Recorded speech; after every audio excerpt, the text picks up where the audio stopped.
बहुत ही ज़बरदस्त टॉपिक है जेनेटिक्स और बच्चों में नफ्सियाती मसाइल। क्या नफ्सियाती अमराज का ताल्लुक जेनेटिक्स से होता है? जेनेटिक्स का भी इसमें बहुत बड़ा किरदार मौजूद है, जैसे कि डिप्रेशन है, एंजाइटी है, ओसीडी है, समटाइम्स शिज़ोफ्रेनिया है।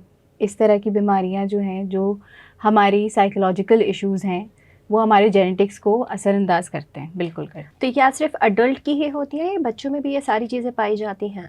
अच्छा, जब हम जेनेटिक्स की बात करते हैं तो उसमें हम एडल्ट और पीड्स जो छोटे बच्चे होते हैं उनमें डिफरेंस नहीं करते।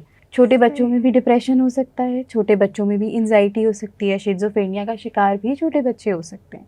एंगर इश्यूज़ बहुत सारे छोटे बच्चों को होता है, जिसको हम नॉर्मली सोसाइटी में अगर हम देखें तो हम उसको एक कह देते हैं, ये बात नहीं सुनता, ये बहुत चीज़ें तोड़-फोड़ करता है, गुस्से का तेज़ है, इसको हर चीज़ इग्नोर करने की आदत है, अकेले रहता है, आइसोलेशन में रहता है, इसके दोस्त नहीं है ज़्यादा, ये हमेशा सैड रहता है।